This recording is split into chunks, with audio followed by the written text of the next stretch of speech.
Hello, नमस्ते and जय हिंद to all the amazing learners. Study brains में आप सभी का स्वागत है। आई होप आप सब अच्छे होंगे, हेल्दी होंगे। सो आज की इस वीडियो में हम शुरू करने वाले हैं नैनो टेक्नोलॉजी। तो जैसे आपको यहाँ पे एक वन ऑफ द सब्सक्राइबर है हमारे क्रिस्टल क्लियर 897, इनके कहने पे एक रिक्वेस्टेड वीडियो है। इनके कहने पे नैनो टेक्नोलॉजी की कंप्लीट सीरीज़ हम लेके आए हैं, जिसमें ये पार्ट फर्स्ट होगा नैनो टेक्नोलॉजी का और एक और पार्ट होगा नैनो टेक्नोलॉजी का। ऐसे दो पार्ट हम कवर करेंगे जिसमें कॉम्प्रिहेंसिव तरीके से इस टॉपिक को कवर करेंगे, ठीक है। और वैसे इन्होंने बायोटेक्नोलॉजी की भी बात की थी, तो बायोटेक्नोलॉजी में मैंने कुछ वीडियोस अपने चैनल में अपलोड किए हैं। वैसे तो मैं कंप्लीट सीरीज़ बायोटेक्नोलॉजी की भी लेके आऊँगी इसके बाद। तो अगर आप अभी देखना चाहते हो तो मेरे चैनल विजिट करके बायोटेक्नोलॉजी की कुछ वीडियोस आप देख सकते हो, वरना मैं एक कंप्लीट सीरीज़ लेके आऊँगी, ठीक है। तो आज के इस वीडियो में हम स्टार्ट करने वाले हैं नैनो टेक्नोलॉजी। तो नैनो टेक्नोलॉजी में हम क्या क्या पढ़ेंगे, topics to be covered. So topics to be covered में सबसे पहले हम देखेंगे कि नैनो टेक्नोलॉजी होती क्या है। एक इंट्रोडक्शन से बिल्डअप करेंगे, जिसमें समझेंगे कि इस टेक्नोलॉजी का एवोल्यूशन कैसे हुआ, कौन कौन से कंट्रीब्यूशन प्रेडिक्शन दिए गए, कौन कौन से साइंटिस्ट ने दिए गए प्रेडिक्शन और कंट्रीब्यूशन। उसके अलावा इस टेक्नोलॉजी में जो मटेरियल्स यूज़ किए जाते हैं उसको बोलते हैं नैनो मटेरियल्स। तो नैनो मटेरियल्स कौन कौन से होते हैं, जैसे हम पढ़ेंगे कि ग्राफीन क्या होता है, फुलरीन क्या होता है। फुलरीन को हम बकमिंस्टर फुलरीन भी बोलते हैं, बकी बॉल्स भी बोलते हैं, और बकी अनियंस क्या होते हैं, और बकी ट्यूब्स जिसको कार्बन नैनो ट्यूब्स बोलते हैं वो क्या होते हैं। उसके अलावा एक और नैनो मटेरियल है क्वांटम डॉट्स। तो क्वांटम डॉट्स क्या होती है और क्वांटम डॉट्स की कुछ एप्लीकेशंस भी हम डिस्कस करेंगे, ठीक है। तो कॉम्प्रिहेंसिव तरीके से हम पार्ट फर्स्ट में नैनो टेक्नोलॉजी में कौन कौन से मटेरियल्स यूज़ किए गए हैं, नैनो टेक्नोलॉजी का एवोल्यूशन कैसे हुआ, ये सारी चीज़ें हम पढ़ेंगे, ठीक है। और पार्ट सेकंड में हम नैनो टेक्नोलॉजी की एप्लीकेशंस को कवर करेंगे कि कौन कौन से एप्लीकेशंस नैनो टेक्नोलॉजी में इन डिफरेंट सेक्टर्स अप्लाई किए जाते हैं, प्लस गवर्नमेंट इनिशिएटिव्स, गवर्नमेंट ने क्या क्या इनिशिएटिव्स लिए हैं टुवर्ड्स नैनो टेक्नोलॉजी, वो भी हम कवर करेंगे part second of the video. Part first में हम जस्ट मटेरियल्स के बारे में और एवोल्यूशन के बारे में डिस्कस करेंगे, बट हाँ ये भी इंपॉर्टेंट है, इससे भी क्वेश्चंस पूछे जाते हैं। और लास्ट में पार्ट फर्स्ट और पार्ट सेकंड कवर करने के बाद हम प्रीवियस ईयर क्वेश्चंस को भी डिस्कस करेंगे, जिसमें आप खुद ही अटेम्प्ट करके सही जवाब दोगे। लेकिन हाँ, आपको इस दोनों पार्ट को कंप्लीट तरीके से देखना पड़ेगा, बिना किसी स्किप किए, from the start till the end पूरी देखनी पड़ेगी। तब आप प्रीवियस ईयर क्वेश्चन को खुद ही अटेम्प्ट कर पाओगे, आई गारंटी यू। वैसे तो हम डिस्कस करेंगे ही, लेकिन आप पॉज करके खुद ही जवाब दोगे और वो सही जवाब ही निकलेगा, आई गारंटी यू। लेकिन आपको बस ध्यान से विद फोकस आपको ये वीडियो पूरी देखनी पड़ेगी और आने वाली वीडियो भी देखनी पड़ेगी, ठीक है। तो बिना किसी टाइम गवाए हम चालू करते हैं आज का video. Let's start the video. और हाँ, एक और चीज़, आपको अगर मेरे चैनल और मेरे कंटेंट्स वीडियोस पसंद आती हैं तो मेरे चैनल को सब्सक्राइब ज़रूर करें, वीडियो को लाइक करें, शेयर करें, लोगों तक पहुंचाएं, जिससे ये चैनल ग्रो करने में मदद मिले। लोगों को पसंद आएगा, आप चैनल को सब्सक्राइब करोगे तो और भी ज़्यादा ग्रो करने में मुझे सपोर्ट मिलेगा, जिससे मैं बेहतर से बेहतर कंटेंट आपको प्रोवाइड करके दूँ, ऐसा। तो यही चीज़ बोलनी थी और कुछ नहीं। तो चलिए वीडियो को स्टार्ट करते हैं बिना किसी टाइम गवाए। Let's start the video and happy learning. Okay, so nano technology, नाम से ही हम समझने की कोशिश करते हैं कि ये टेक्नोलॉजी होती क्या है। देखिए, ऐसी टेक्नोलॉजी जिसमें नैनो मटेरियल्स का यूज़ किया जाता है। नैनो मटेरियल्स का मतलब ऐसा मटेरियल जो नैनो साइज़ का होता है। नैनो साइज़ का मतलब 10⁻⁻⁹ को हम बोलते हैं नैनो साइज, मतलब छोटी, 1 बिलियंथ ऑफ ए मीटर छोटी जो एक मटेरियल होती है, 1 मीटर का 1 बिलियंथ पार्ट, उतना छोटा, दैट मीन्स 10⁻⁹ जिसकी वैल्यू होती है, उसको हम बोलते हैं नैनो साइज। तो एक मटेरियल जो कि नैनो साइज का होता है, उसका मतलब क्या होगा कि वो 10⁻⁹ मीटर का होगा, 1 बिलियंथ ऑफ ए मीटर का होगा, उतनी छोटी होगी।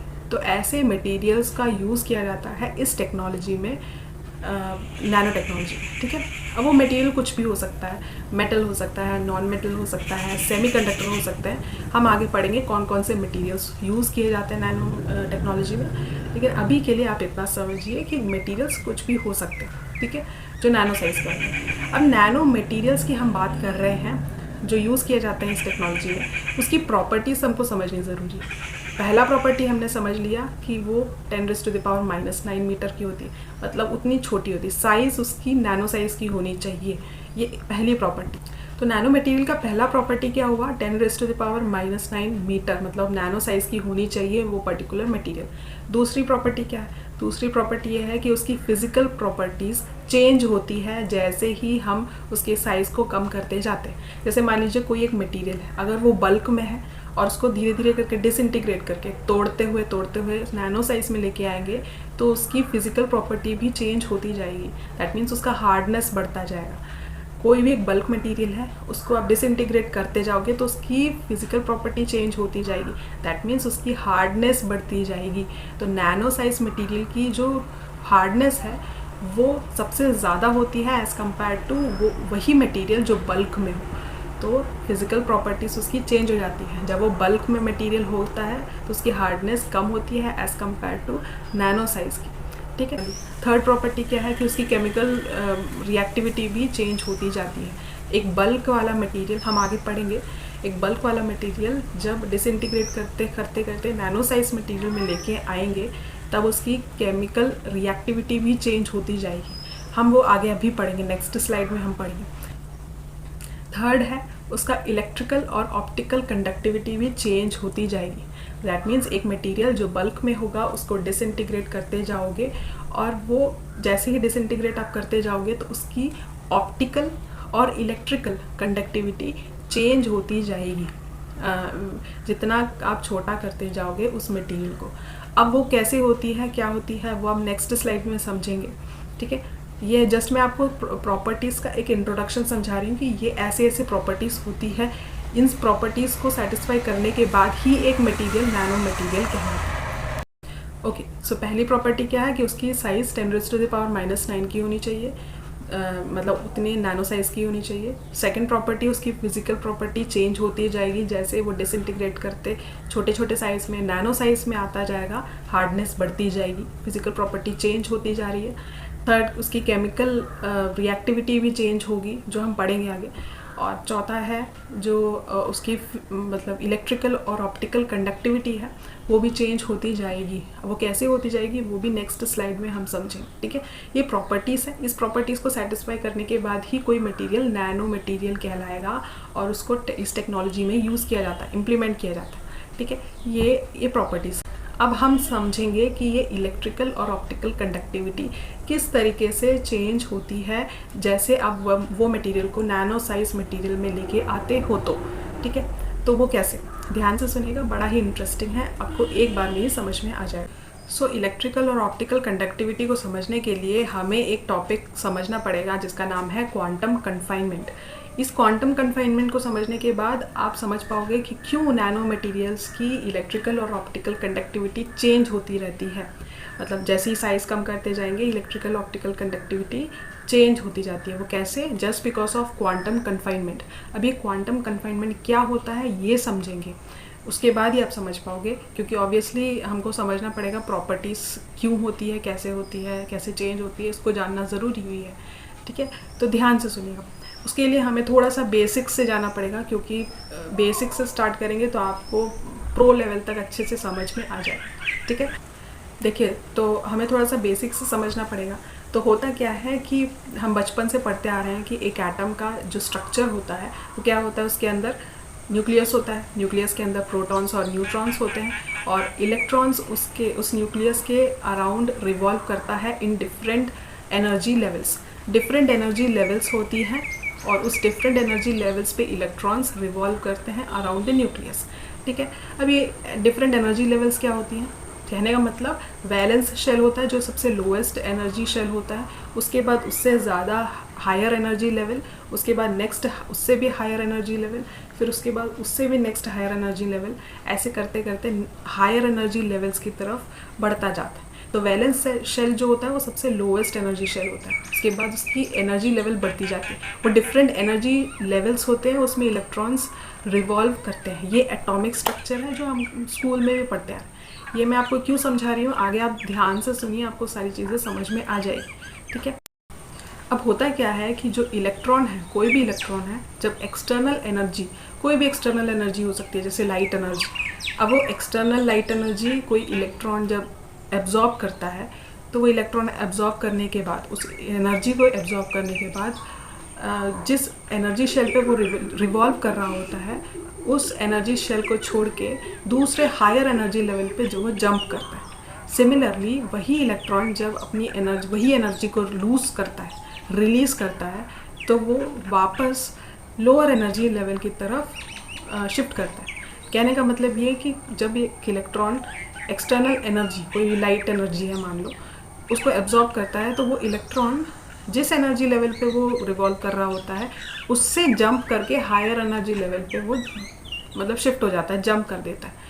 और सिमिलरली जब वो इलेक्ट्रॉन वही एनर्जी को रिलीज़ करता है तो वो बाद में वापस उसी एनर्जी लेवल पे जंप करता है जहाँ से वो हायर एनर्जी लेवल की तरफ जंप किया था, वापस उसी स्टेट में आ जाता है, lower energy level. That means absorption of energy by the electron, it shifts to the higher energy level. Similarly, releasing of that same energy by the electron will shift back to the lower energy level. ठीक है, तो ये ऐसा होता है। ये मैं आपको क्यों समझा रही हूँ, तो कहने का मतलब जितनी एनर्जी चाहिए रहती है एक इलेक्ट्रॉन को दूसरे एनर्जी लेवल में शिफ्ट होने के लिए, वो उतनी अमाउंट ऑफ एनर्जी लेवल है एक बैंड गैप के बराबर। बैंड गैप का मतलब क्या होता है, वैलेंस बैंड। वैलेंस बैंड का मतलब वो बैंड जो सबसे लोएस्ट एनर्जी लेवल होती है। कंडक्शन बैंड का मतलब जो हायर एनर्जी लेवल होती है। तो मतलब लोअर एनर्जी लेवल से हायर एनर्जी लेवल की तरफ जब एक इलेक्ट्रॉन को जंप करनी रहती है तो बीच में क्या होता है, बैंड गैप। इस बैंड गैप को कवर करने के लिए इलेक्ट्रॉन को कितने अमाउंट ऑफ एनर्जी एब्जॉर्ब करना है जिससे वो जंप करके कंडक्शन बैंड में आ सके, और कितने अमाउंट ऑफ वही सेम अमाउंट ऑफ एनर्जी को रिलीज़ करना है ताकि वो वापस बैलेंस बैंड पे आ सके। तो वो एनर्जी, अमाउंट ऑफ एनर्जी उस बैंड गैप को डिसाइड करती है। उस गैप को जंप करने के लिए उतनी सफिशिएंट अमाउंट ऑफ एनर्जी की ज़रूरत होती है, ठीक है, वो डिसाइड करता है उसका बैंड गैप। ठीक है, अब बैंड गैप डिपेंड करता है कितना एनर्जी चाहिए रहती है उस इलेक्ट्रॉन को। ये समझ में आया? अब मैं आपको क्यों समझा रही हूँ, ये बैंड गैप का कंसेप्ट आप ध्यान से सुनिएगा। ठीक, कोई भी एक मटेरियल जब बल्क में रहता है तब उसकी बैंड गैप कम रहती है, मतलब बहुत ही कम रहती है। जैसे ही आप उसके साइज़ को डिसइंटीग्रेट करते करते छोटे साइज़ में लाते जाओगे, उसकी बैंड गैप बढ़ती जाएगी। दैट मीन्स जितनी ज़्यादा बैंड गैप बढ़ती जाएगी उतना इलेक्ट्रॉन्स को एनर्जी ज़्यादा चाहिए कि वो एक लेवल से दूसरे लेवल की तरफ जंप कर सके। बैंड जितना बढ़ता जाएगा एनर्जी भी उतनी इलेक्ट्रॉन्स को चाहिए रहेगी उस गैप को मतलब जंप करके दूसरे लेवल में जाने के। दैट मीन्स जितनी साइज़ कम होती जाएगी बैंड गैप बढ़ता जाएगा, और जितना बैंड गैप बढ़ता जाएगा एनर्जी उतनी इलेक्ट्रॉन्स को चाहिए रहेगी कि वो दूसरे एनर्जी लेवल की तरफ शिफ्ट हो सके। ठीक है, दैट मीन्स कि उसकी इलेक्ट्रिकल कंडक्टिविटी चेंज हो गई। जब वही मटेरियल बल्क साइज में था तब वो मटेरियल की बैंड गैप कम थी, तो दैट मीन्स इलेक्ट्रॉन को उतनी एनर्जी नहीं चाहिए थी as compare to those material जो नैनो साइज़ की है। अब नैनो साइज़ की होने की वजह से इलेक्ट्रॉन्स को उतनी ज़्यादा एनर्जी की रिक्वायरमेंट है ताकि वो दूसरे एनर्जी लेवल्स में वो जंप कर सकें। ठीक है, अब ये कॉन्सेप्ट है क्वांटम कन्फाइनमेंट का।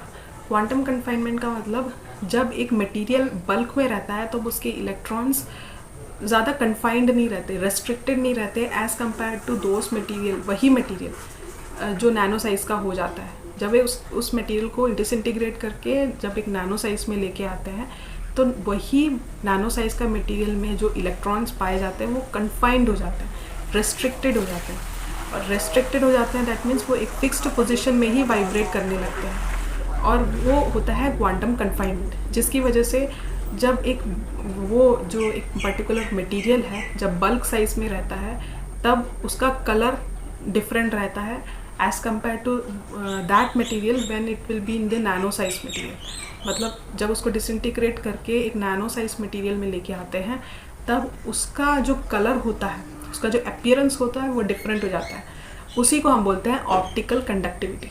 ऑप्टिकल कंडक्टिविटी मतलब जैसे फॉर एग्जांपल हम एक एग्जांपल से समझते हैं। गोल्ड जब बल्क में रहता है गोल्ड तो येलो कलर का दिखता है, और वही गोल्ड, मटेरियल तो गोल्ड ही है, बट उस गोल्ड को डिसइंटीग्रेट करके नैनो साइज में लेके आते हैं तब उसका कलर हो जाता है रेड कलर।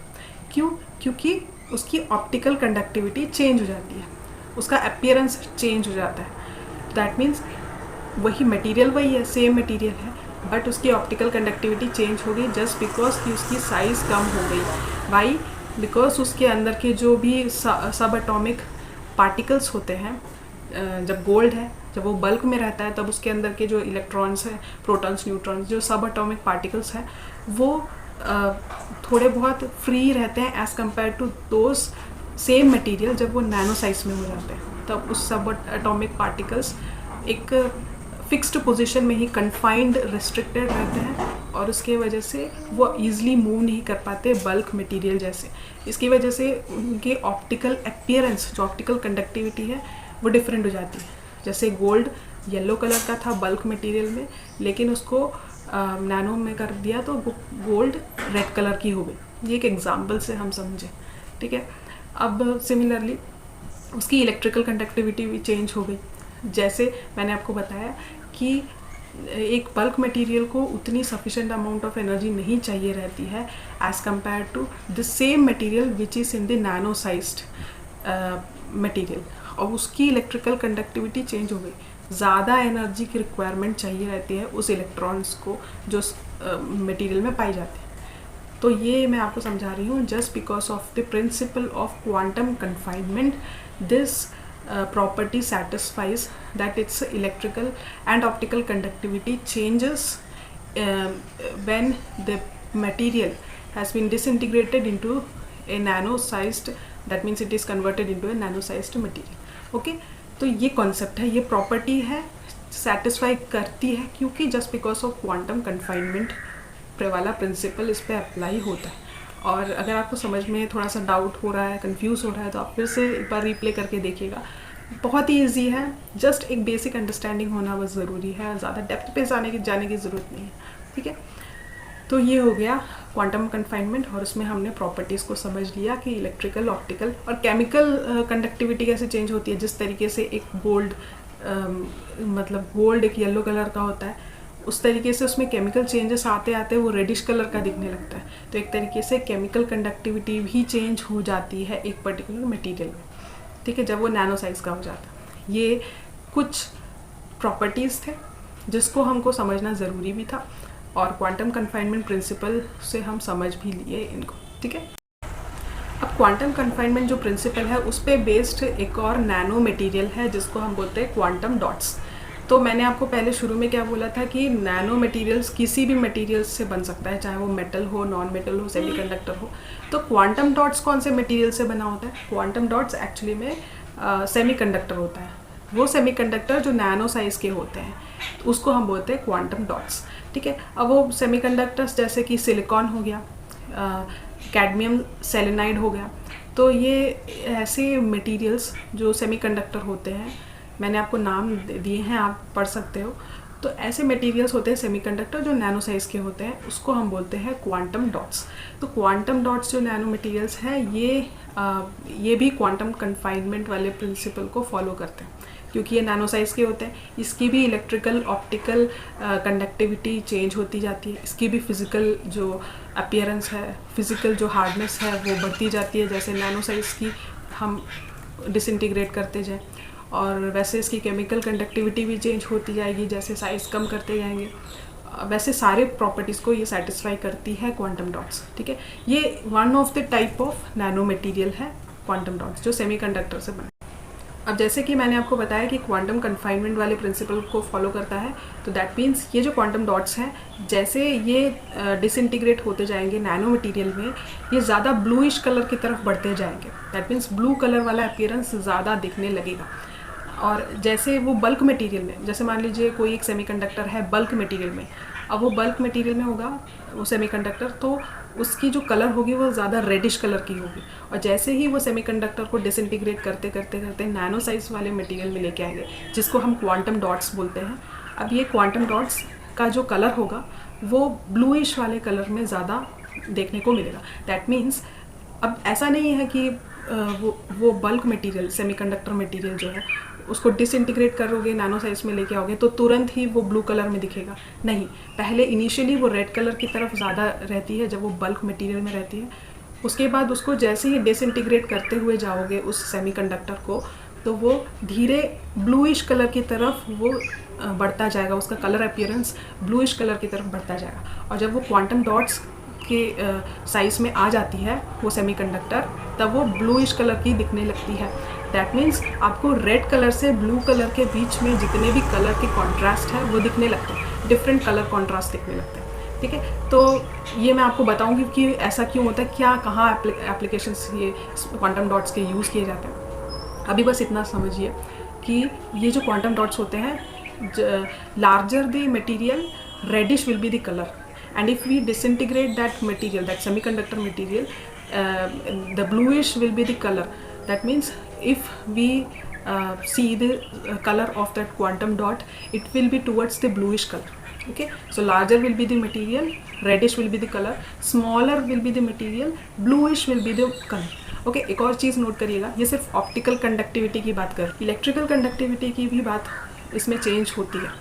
कैसे कि जितना ज़्यादा बल्क मटेरियल होगा, लो एनर्जी लाइट वेव्स होंगी, मतलब low energy light waves absorb करेंगी। और जैसे ही वो मटेरियल को डिसइंटीग्रेट करते करते क्वांटम डॉट्स में लेके आएंगे, तब वो material high energy light waves को एब्जॉर्ब करेगा। मतलब larger the material, lower energy light waves will be absorbed by that material, and smaller will be the material, high energy light waves will be absorbed by that small quantum dot, जिसको हम quantum dot बोलते हैं। तो चलो भाई एक और बार revision कर लेते हैं जो हमने पढ़ा है क्वांटम डॉट्स के बारे में। क्वांटम डॉट्स क्या होते हैं? क्वांटम डॉट्स जो होते हैं वो क्वांटम कन्फाइनमेंट वाले प्रिंसिपल को फॉलो करते हैं, जैसे कि उसके जो प्रॉपर्टीज़ हैं उसको सेटिस्फाई करते हैं। जैसे क्वांटम डॉट्स जो होते हैं उसकी साइज़ मैं आपको बता देती हूँ, 2 से 10 नैनोमीटर के रेंज में होती है, तो वो नैनो साइज मटीरियल होती है। ठीक है, अब ये क्वांटम कन्फाइनमेंट को फॉलो करती है। दैट मीन्स इसकी जो फिजिकल हार्डनेस है वो बढ़ती जाती है क्वांटम डॉट्स की। सेमीकंडक्टर का बना होता है ये क्वांटम डॉट।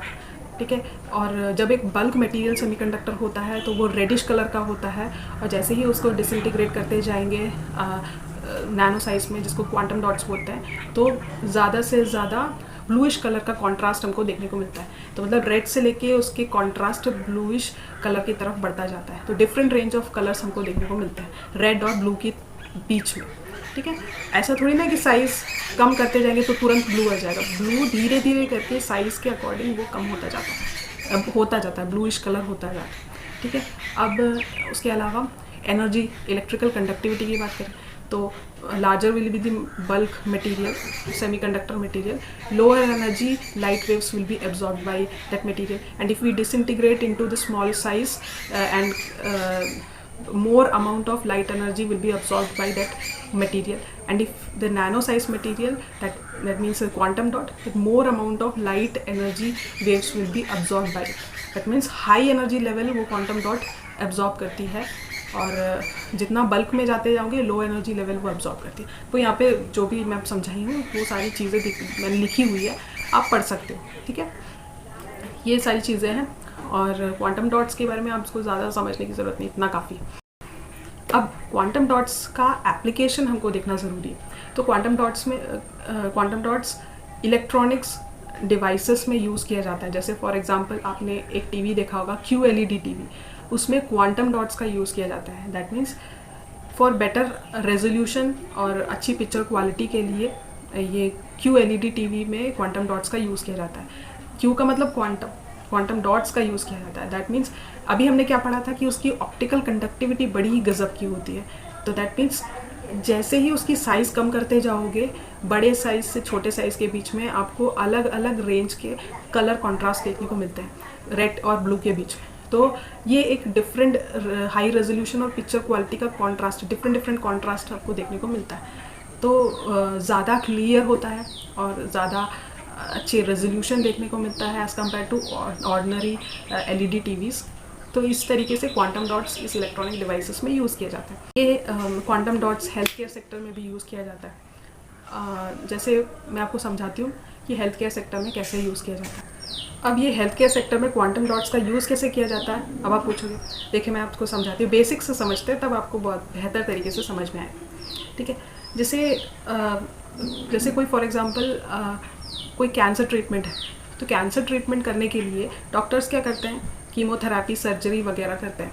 कैसे? सबसे पहले वो डिटेक्ट करते हैं कि हेल्दी सेल्स कौन से हैं हमारे बॉडी में और कैंसर स्प्रेड हुए सेल्स कौन से हैं हमारे बॉडी में, पहले डिटेक्ट करते हैं। क्योंकि ऑब्वियसली जब उस कैंसर सेल को बर्न करना है, डिस्ट्रॉय करना है, तो वो सेल्स ही सिर्फ डिस्ट्रॉय हो, ना कि सिर्फ और सिर्फ वही डिस्ट्रॉय हो, हेल्दी सेल्स डिस्ट्रॉय ना हो। तो इसके लिए डिटेक्शन करते हैं सबसे पहले ट्रीटमेंट में। एक बार डिटेक्ट कर लिया, उसके बाद वो कैंसर सेल्स में ड्रग्स या हाई इंटेंसिटी रेडिएशन भेज दिए जाते हैं और उसके बाद उस सेल को डिस्ट्रॉय कर दिया जाता है। तो अब ड्रग्स जब डिलीवर करते हैं कैंसर सेल्स में, तो उसके लिए ये क्वांटम डॉट्स का यूज़ किया जाता है। वो कैसे, अब देखते हैं। कहने का मतलब ये कि जब एक कैंसर सेल है, कैंसर सेल में ड्रग्स को इंजेक्ट करके उसको किल करना है, तो हमको समझ में कैसे आएगा कि कौन से हेल्दी सेल्स हैं और कौन से कैंसर सेल्स हैं।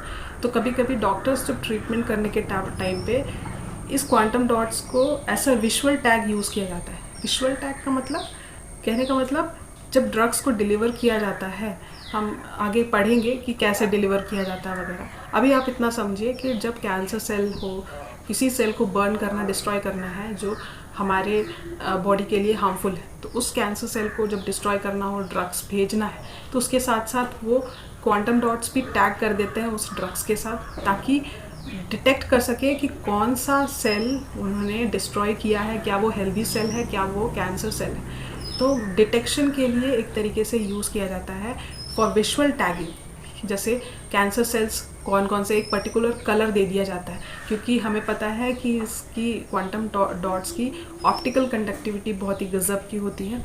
तो जो अपीयरेंस है, एक पर्टिकुलर कलर का अपीयरेंस, वो जैसे मान लीजिए कैंसर सेल्स को दे दिया जाता है, जिससे डिटेक्शन करने में आसानी होती है। ट्रीटमेंट के लिए, कि ये हेल्थ केयर सेक्टर के ट्रीटमेंट के लिए बहुत ही अच्छी होती है। ठीक है, तो ये एक एप्लीकेशन है क्वांटम डॉट्स का हेल्थ केयर सेक्टर में। आपको यहाँ पे डायग्राम दिख रहा होगा किस तरीके से ग्रीन कलर हो गया कैंसर सेल्स, और वो हेल्दी सेल्स से अलग है।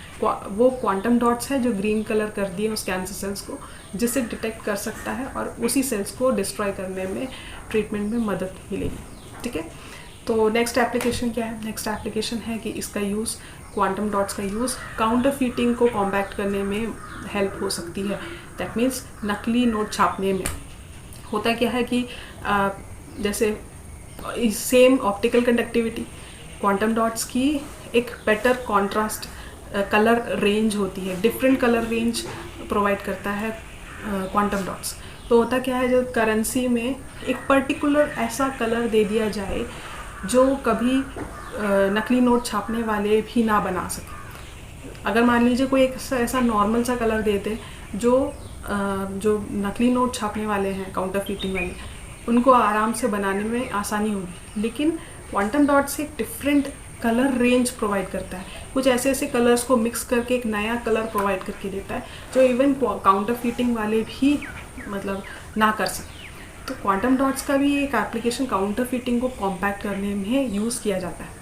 ठीक है, तो आप समझ गए होंगे कि नोट का एक ऐसा यूनिक कलर रेंज दे दे जो काउंटरफीट ना कर सके, जो दूसरे नकली नोट छापने वाले भी उसको कॉपी ना कर सके। तो एक टाइप का ये मतलब करेंसी, पेपर करेंसी में यूज़ किया जा सकता है, एप्लीकेशन है ये क्वांटम डॉट्स का। ठीक है, उसके अलावा सोलर पैनल्स, जो सोलर सेल्स होते हैं, उसमें ये क्वांटम डॉट्स का यूज़ किया जाता है। क्वांटम डॉट्स में जैसे हमने बोला इलेक्ट्रिकल कंडक्टिविटी उसकी चेंज हो जाती है, तो that means high energy light waves को वो अब्जॉर्ब करता है। जितना उसका क्वांटम डॉट्स का साइज़ छोटा होता जाता है, हाई एनर्जी लाइट वेव्स को वो अब्जॉर्ब करता है। तो दैट मीन्स उसकी एफिशिएंसी उतनी ज़्यादा होती है और ज़्यादा सरफेस एरिया वो कवर करता है क्वांटम डॉट्स। तो just because of increase in the surface area and efficiency, just because of absorbing high energy light waves, ये सोलर सेल्स में भी यूज़ किया जाता है क्वांटम डॉट्स। ठीक है, ये कुछ ऐसे जनरल एप्लीकेशंस हैं जो कभी कभी मतलब कॉम्पिटिटिव एग्जाम में आपको स्टेटमेंट भी दे दे तो आप उसको आइडेंटिफाई करके टिक कर सको। ठीक है, तो ये हो गया, ये कुछ एप्लीकेशंस। तो ये हमने पढ़ लिया एप्लीकेशंस ऑफ क्वांटम डॉट, ठीक है। ओके, सो अभी तक हमने क्वांटम डॉट्स के बारे में पढ़ा, क्वांटम डॉट्स के एप्लीकेशंस के बारे में पढ़ा। क्वांटम डॉट्स जो एक नैनो मटेरियल है, और नैनो मटेरियल की एक जनरल प्रॉपर्टीज़ हमने पढ़ी कि उसकी क्या क्या प्रॉपर्टीज़ होती हैं। तो क्या क्वांटम डॉट ही सिर्फ एक नैनो मटेरियल है? बिल्कुल नहीं, उसके अलावा और भी नैनो मटेरियल्स यूज़ किए जाते हैं इस टेक्नोलॉजी में जो नैनो मटेरियल के प्रॉपर्टीज़ को सेटिस्फाई करता है, ठीक है। तो quantum dots one of the nano materials, उसके अलावा बहुत सारे नैनो मटेरियल्स यूज़ किए जाते हैं, जैसे फॉर एग्जांपल कार्बन। कार्बन एक नॉन मेटल है, क्योंकि मैंने अभी आपको बताया कि कोई भी मटेरियल हो, मेटल, नॉन मेटल, सेमीकंडक्टर, सबसे नैनो मटेरियल्स बन सकता है जो नैनो मटेरियल्स की प्रॉपर्टी को सेटिस्फाई कर सके। तो कार्बन एक नॉन मेटल है। अब कार्बन के जो एलोट्रॉप्स होते हैं उसके एलोट्रॉप्स नैनो मटेरियल्स जैसे यूज़ किए जाते हैं। दैट मीन्स कार्बन के एलोट्रॉप्स, 4 टाइप के एलोट्रॉप्स कौन से होते हैं? Graphene, fullerene, diamond, graphite. ये 4 टाइप के एलोट्रॉप्स कार्बन के जो होते हैं नैनो मटेरियल्स में यूज़ किए जाते हैं, ठीक है। ये है तो कार्बन ही, बट एलोट्रॉप्स होते हैं कार्बन के। अब ग्राफीन और फुलरीन जो होते हैं जनरली ये यूज़ किए जाते हैं as a nano material in nano technology. ये ग्राफीन और फुलरीन में डिफरेंस कुछ नहीं होता, डिफरेंस बस ये होता है कि उसके स्ट्रक्चर्स चेंज हो जाते हैं, बल्कि बने तो ये कार्बन एटम से ही बने होते हैं, क्योंकि ये कार्बन के ही एलोट्रॉप्स होते हैं। तो ग्राफीन और फुलरीन दोनों के स्ट्रक्चर में बस डिफरेंस होता है। कैसे स्ट्रक्चर में डिफरेंस होता है? जो ग्राफीन होता है वो फ्लैट शीट लाइक स्ट्रक्चर होता है जो कार्बन एटम से बना होता है, और वो कार्बन एटम्स कुछ इस तरीके से अरेंज होते हैं कि वो हेक्सागोनल शेप में दिखे। Carbon atoms are arranged in a hexagon, और वो फ्लैट शीट लाइक स्ट्रक्चर होते हैं ग्राफीन, ठीक है। ये एक स्ट्रक्चर है ग्राफीन का। जबकि फुलरीन की बात करें तो फुलरीन का जो स्ट्रक्चर्स हैं वो डिफरेंट स्ट्रक्चर्स में देखने को मिलता है। पहला है स्फीयर के स्ट्रक्चर में देखने को मिलेगा, एलिप्सॉइड के स्ट्रक्चर में देखने को मिलेगा, उसके अलावा ट्यूब लाइक स्ट्रक्चर में देखने को मिलेगा। तो जनरली ये 3 स्ट्रक्चर हम पढ़ते हैं नैनो टेक्नोलॉजी में। जब हम फुलरीन की बात करते हैं, फुलरीन में 3 स्ट्रक्चर हम जनरली पढ़ते हैं। वो स्फीयर के शेप में देखने को मिलेगा, एलिप्सॉइड के स्ट्रक्चर में देखने को मिलेगा, और ट्यूब लाइक स्ट्रक्चर में भी देखने को मिलेगा, ठीक है। ग्राफीन में सिर्फ फ्लैट शीट लाइक स्ट्रक्चर हमको देखने को मिलता है। अब दोनों के दोनों कार्बन एटम से ही बने होते हैं, ठीक है। अब एक एक करके समझते हैं कि ये ग्राफीन और फुलरीन क्या क्या कैसे कैसे बनते हैं। विथ जो डायग्राम है हम देख के समझते हैं। देखिए, ग्राफीन को तो हमने समझ लिया कि वो एक फ्लैट लाइक स्ट्रक्चर होता है, फ्लैट शीट लाइक स्ट्रक्चर होता है, that is made of carbon atoms arranged in a hexagon. Hexagon के शेप में कार्बन एटम्स अरेंज होता है जो फ्लैट शीट जैसे उसके स्ट्रक्चर होते हैं, ठीक है। ये ग्राफीन है। अब जब फुलरीन की बात करें, फुलरीन क्या होता है कि अब जब हम फुलरीन की बात करते हैं तो फुलरीन, ध्यान से सुनिएगा, फुलरीन भी कार्बन एटम से बना होता है, बट कार्बन एटम्स का अरेंजमेंट किस तरीके से होता है? तो कार्बन एटम्स का अरेंजमेंट मॉलिक्यूल्स के फॉर्म में होता है। मॉलिक्यूल्स के फॉर्म में कैसे होता है? जैसे हम बचपन से पढ़ते आ रहे हैं कि एक मॉलिक्यूल को बनाने के लिए 2 या 2 से ज़्यादा एटम्स का यूज़ किया जाता है। या तो 2 एटम्स मिलके एक मॉलिक्यूल बनाएंगे, या 3 एटम्स मिलके एक मॉलिक्यूल बनाएंगे, या 4 एटम्स मिलके एक मॉलिक्यूल बनाएंगे। मतलब एटम्स का number n numbers of atoms हो, वो n नंबर ऑफ एटम्स कोई भी हो सकते हैं, वो मिल के एक मॉलिक्यूल बनाते हैं, ठीक है। तो अब यहाँ पे एटम्स, कौन से एटम्स की बात करी जा रही है? यहाँ पे कार्बन एटम्स की बात करी जा रही है। तो कार्बन एटम्स, कितने कार्बन एटम्स मिलके एक मॉलिक्यूल बना रहे हैं ताकि वो फुलरीन का स्ट्रक्चर बना सके? तो ध्यान से सुनिएगा, यहाँ पे कितने कार्बन एटम्स अरेंज होके मॉलिक्यूल्स बना रहे हैं? यहाँ पे एक्चुअली में 2 टाइप के मॉलिक्यूल्स बना रहे हैं, 2 टाइप के मॉलिक्यूल्स बना रहे हैं। एक पेंटागन मॉलिक्यूल बना रहा है और एक हेक्सागन मॉलिक्यूल बना रहा है। दैट मीन्स 5 एटम्स मिलके एक मॉलिक्यूल बना रहा है और 6 एटम्स मिलके भी एक मॉलिक्यूल बना रहा है। दैट मीन्स इस फुलरीन वाले स्ट्रक्चर को बनाने के लिए 2 टाइप के मॉलिक्यूल्स यूज़ किए जाते हैं। 2 टाइप के मॉलिक्यूल्स यूज़ किए जाते हैं।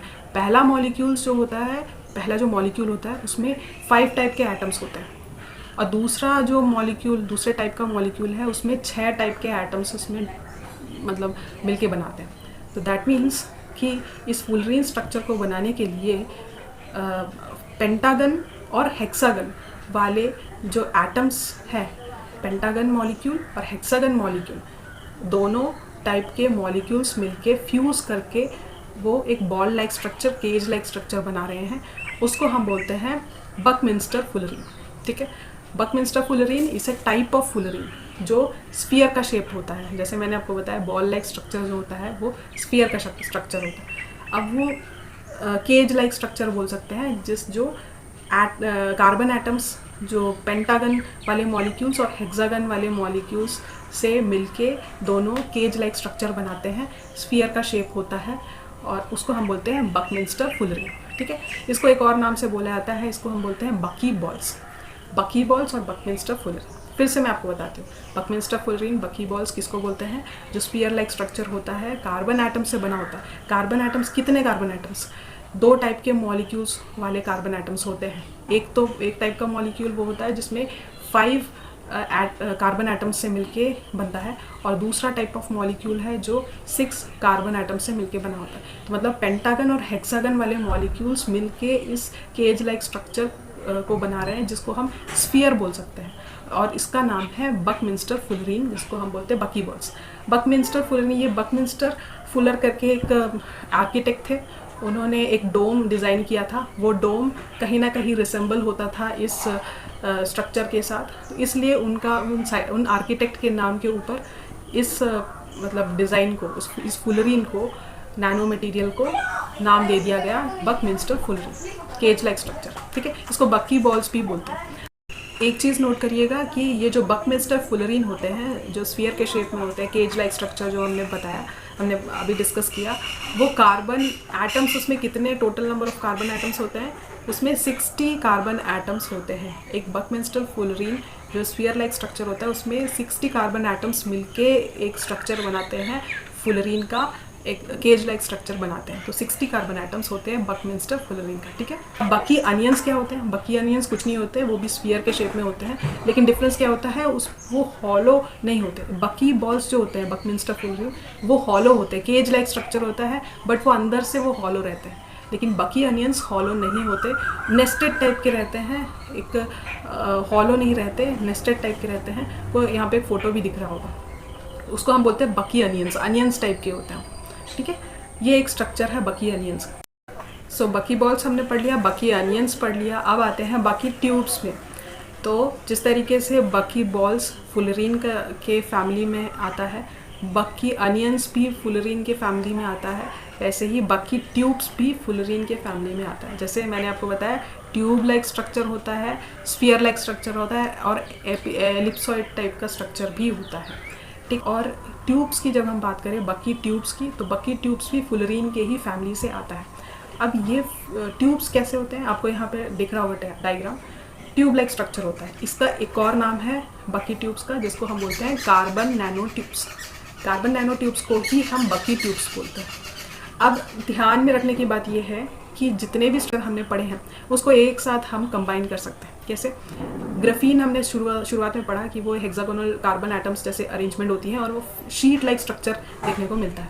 ठीक है, शीट जैसा होता है। अब वो मान लीजिए, आप इमेजिन करिए कि वो शीट को अगर आप फोल्ड कर लो तो वो ट्यूब लाइक स्ट्रक्चर में भी हो सकता है, जिसको हम बोल सकते हैं कार्बन नैनो ट्यूब्स, जिसको बकी ट्यूब्स भी बोल सकते हैं। अब उसी ग्राफीन शीट को आप फोल्ड करके एक स्फीयर लाइक स्ट्रक्चर में कन्वर्ट कर दो, तो वो क्या हो जाएगा? बकमिंस्टर फुलरीन, जिसको हम बकी बॉल्स भी बोल सकते हैं। तो that means graphene can be converted into fullerene. Difference क्या होता है उसकी स्ट्रक्चर में होता है कि उसके स्ट्रक्चर को फोल्ड करके आप या तो कार्बन नैनो ट्यूब्स या बकी ट्यूब्स में कन्वर्ट कर लो, या फिर स्फीयर में, जिसको हम बकी बॉल्स बोलते हैं या बकमिंस्टर फुलरीन बोलते हैं, उसमें कन्वर्ट कर सकते हैं। ठीक है, तो ये आप उन दोनों को एक साथ आप रिलेट कर सकते हो। इस तरीके से ग्राफीन और फुलरीन को हम आपस में कनेक्ट कर सकते हैं।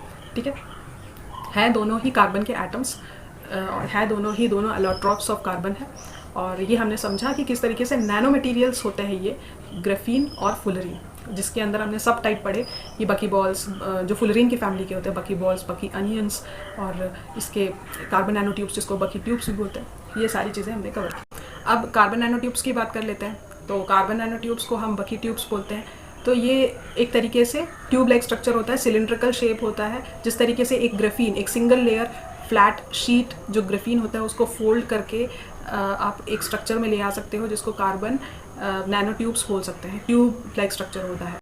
तो आपको यहाँ पे डायग्राम दिख रहा होगा किस तरीके से ग्राफीन शीट है उसको रोल करके एक ट्यूब लाइक स्ट्रक्चर बना दिया गया, जिसको बकी ट्यूब्स बोलते हैं या फिर कार्बन नैनो ट्यूब्स बोलते हैं। उसकी थर्मल और इलेक्ट्रिकल कंडक्टिविटी बहुत ज़्यादा होती है। जैसे कि फॉर एग्जांपल कार्बन जब बात करें तो कार्बन एक नॉन मेटल है, और non metal is not a good conductor of electricity. लेकिन जब ये कार्बन के एलोट्रॉप्स को यूज़ किया जाता है, कार्बन नैनो ट्यूब्स, जो जैसे फॉर एग्जांपल हमने फुलरीन वाला स्ट्रक्चर देखा, तो ऐसे जो कार्बन नैनो ट्यूब्स होते हैं इसकी कंडक्टिविटी बहुत ज़्यादा होती है, इलेक्ट्रिकल कंडक्टिविटी और थर्मल कंडक्टिविटी बहुत ज़्यादा होती है, और ये बहुत स्ट्रॉन्गर होता है, स्टील से ज़्यादा 100 टाइम्स स्ट्रॉन्गर होता है, और 1/6 टाइम ऑफ लाइटर होता है स्टील से। So this is the basic understanding about the carbon nanotubes. Okay, so अभी तक हमने नैनो मटेरियल्स, नैनो टेक्नोलॉजी में जो मटेरियल्स का यूज़ किया जाता है उसकी प्रॉपर्टीज़ के बारे में पढ़ लिया, और उसके अलावा कौन कौन से मटेरियल्स हैं जैसे कि क्वांटम डॉट्स, उसके एप्लीकेशंस को समझा। फिर उसके अलावा जो और भी मटेरियल्स है जो कार्बन के एलोट्रॉप्स है वो हमने डिस्कस किया। तो अब मटेरियल्स के बारे में हमने डिस्कस किया, अब लास्ट में हम उसके एवोल्यूशन के बारे में समझते हैं कि नैनो टेक्नोलॉजी कैसे इवॉल्व हुआ। क्योंकि अगर मैं शुरुआत में ही आपको एवोल्यूशन बताती तो आपको लगता कि कहाँ से शुरू हो रहा है, कुछ समझ में नहीं आ रहा। तो इसलिए मैंने आपको शुरुआत में ही सारी चीज़ें इंट्रोडक्शन के साथ मटेरियल से इंट्रोड्यूस करवाया, ताकि आप नैनो टेक्नोलॉजी को बेहतर समझ सको कि इस टेक्नोलॉजी में एक्चुअली में है क्या। एक बार आप समझ गए तो अब आप एवोल्यूशन को भी अच्छे से समझ पाओ। ठीक है, तो चलिए अब हम नेक्स्ट टॉपिक पढ़ते हैं, एवोल्यूशन ऑफ नैनो टेक्नोलॉजी। तो एवोल्यूशन ऑफ नैनो टेक्नोलॉजी में सबसे पहले 1959 में इस कॉन्सेप्ट को इंट्रोड्यूस किया था एक साइंटिस्ट ने, जिनका नाम है रिचर्ड फेमन, और ये एक फिज़िक्स साइंटिस्ट थे। उन्होंने एक टाइटल दिया था कि there is plenty of room at the bottom. तो there is a plenty of room at the bottom का मतलब कि उनका कहने का मतलब ये था कि कोई भी मटेरियल जब डिसइंटीग्रेट करते हुए स्मॉलर साइज में लेते आएंगे तो उसकी एफिशिएंसी बढ़ेगी। कैसे? जैसे कि फॉर एग्जांपल हमने पढ़ा कि उसकी ऑप्टिकल इलेक्ट्रिकल कंडक्टिविटी चेंज हो जाती है, उसका अपीयरेंस चेंज हो जाता है, उसकी फिजिकल प्रॉपर्टीज़ चेंज हो जाती है। दैट मीन्स जितनी उनका वो कॉन्सेप्ट 1959 में वो मतलब एक टाइप का इमेजिनेशन था कि जो चीज़ छोटी होती जाएगी उसकी एफिशिएंसी बड़ी होगी, ज़्यादा हो जाएगी, और उस एफिशिएंसी का यूज़ करके हम इलेक्ट्रॉनिक डिवाइसेस हो या कोई भी मैन्युफैक्चरिंग इंडस्ट्रीज़ में यूज़ करें तो वो ऐसा बूमिंग टेक्नोलॉजी यूज़ किया जाता है, वो किया जा सकता है। तो वो एक इमेजिनेशन था उनका, रिचर्ड फेमन का। 1959 में उन्होंने ये कॉन्सेप्ट इंट्रोड्यूस किया कि नैनो, कोई भी चीज़ का नैनो पार्ट अगर हम इंट्रोड्यूस करें तो वो ज़्यादा एफिशिएंट हो सकता है। ठीक है, तो the idea and the concept behind nano science and technology started with the talk entitled there is a plenty of room at the bottom by the physics scientist Richard Feynman. अब हमने थोड़ी देर पहले क्या पढ़ा था, बकमिंस्टर फुलरीन, जो कि fullerene family का होता है। और वो फुलरीन की डिस्कवरी किसने की थी? ये एक अमेरिकन साइंटिस्ट थे, उन्होंने बकमिंस्टर फुलरीन की डिस्कवरी की थी 1985 में। बकी बॉल्स को बोलते हैं हम, ठीक है, तो वो हो गया। उसके अलावा ये जो 1986 है उसमें इन्वेंशन हुआ था एटॉमिक फोर्स माइक्रोस्कोप का। दैट मीन्स कि नैनो टेक्नोलॉजी जो में यूज़ किए जाने वाले मटेरियल्स हैं वो बहुत ही छोटे हैं, नैनो साइज़ के होते हैं, तो उसको देखने के लिए हमारे नेकेड आइज से देखना बहुत ही इम्पॉसिबल है। तो उसके लिए एक स्पेशल माइक्रोस्कोप का इन्वेंशन किया गया जिसको हम बोलते हैं एटॉमिक फोर्स माइक्रोस्कोप। तो वो इन्वेंट किया था 1986 में। ठीक है, तो ये जनरल अंडरस्टैंडिंग है, ये कभी कभी आप क्वेश्चंस में देख ले तो आप आइडेंटिफाई कर सकते हो नाम से। तो ये किस तरीके से इवॉल्व हुआ, आपको जस्ट एक अंडरस्टैंडिंग रखनी है, ज़्यादा आपको डीप में जाने की ज़रूरत नहीं है। नेक्स्ट है 1991 में जो हमने कार्बन नैनो ट्यूब पढ़ा, वो कार्बन नैनो ट्यूब का इन्वेंशन 1991 में हुआ था। एक जापानीज साइंटिस्ट ने इन्वेंट किया था जिसका नाम है Sumio Iijima. I think my pronunciation is right और wrong, I don't know, but एक जापानीज साइंटिस्ट थे सुमियो आइजिमा। उन्होंने ये कार्बन नैनो ट्यूब का जो कंसेप्ट है, जो इन्वेंशन है, उन्होंने किया था 1991 में। तो इस तरीके से एवोल्यूशन हुआ नैनो टेक्नोलॉजी का। सबसे पहले क्या हुआ कि एक साइंटिस्ट थे, उन्होंने there is a plenty of room at the bottom ये टाइटल दिया था, जिसमें उन्होंने concept about the nano science बताया था कि किस तरीके से जितना छोटा मतलब मटेरियल होगा एफिशिएंट होगा ज़्यादा, और जिस तरीके से मैन्युफैक्चरिंग इंडस्ट्रीज़ में लिए जो ज़्यादा एफिशिएंट हो सकता है। एक कंसेप्ट इमेजिनेशन दिया। धीरे धीरे करके फिर अलग अलग साइंटिस्ट ने कंट्रीब्यूशन किया, जैसे कि बकमिंस्टर फुलरिन का डिस्कवरी हुआ था अमेरिकन साइंटिस्ट ने 1985 में। उसके अलावा फिर उसको देखने के लिए, मेशर करने के लिए नैनो मटेरियल्स को ये माइक्रोस्कोप का इन्वेंशन किया गया, एटॉमिक फोर्स माइक्रोस्कोप। फिर कार्बन नैनो ट्यूब का इन्वेंशन किया 1991 में। इस तरीके से एवोल्यूशन हुआ हमारे नैनो टेक्नोलॉजी का। ठीक है, तो आई होप ये part first of nano technology आपको समझ में आई होगी। हमने अभी तक जो जो चीज़ें पढ़ी हैं आप एक बार देख लीजिएगा, आपको सारी चीज़ें समझ में आ जाएगी। एक कॉम्प्रिहेंसिव तरीके से हमने पार्ट फर्स्ट को कवर किया है, जिसमें हम मटेरियल्स क्या होते हैं और एवोल्यूशन कैसे हुआ इस टेक्नोलॉजी का, ये सारी चीज़ें हमने समझा। पार्ट सेकंड में हम इसके एप्लीकेशंस को डिटेल में समझेंगे कि कौन कौन से सेक्टर्स में नैनो टेक्नोलॉजी का यूज़ किया जाता है, क्यों यूज़ किया जाता है, प्लस कुछ गवर्नमेंट इनिशिएटिव्स हैं वो हम देखेंगे कि गवर्नमेंट ने क्या क्या इनिशिएटिव्स लिए हैं टुवर्ड्स नैनो टेक्नोलॉजी। ठीक है, तो that's it for now. I hope आपको अच्छा लगा होगा आज का वीडियो। अगर पसंद आया हो तो वीडियो को लाइक, शेयर और चैनल को सब्सक्राइब करना मत भूलना। ठीक है, चलिए मिलते हैं part second of nano technology में। अगर आपको और भी वीडियोस देखने हैं related to science and technology, या फिर कोई भी ज्योग्राफी के वीडियोस भी मैं डालती हूँ, तो मैं लिंक डिस्क्रिप्शन में दे दूँगी, प्लेलिस्ट उसकी। उसके अलावा मैं आई कार्ड यहाँ कहीं पे दिख रहा होगा, वहाँ पे आप जाके चेकआउट कर सकते हैं। तो that's it for now. Thank you so much for watching my video and have a nice day. अच्छे से पढ़ते रहिए, खुश रहिए। Bye bye, take care, God bless you and bye.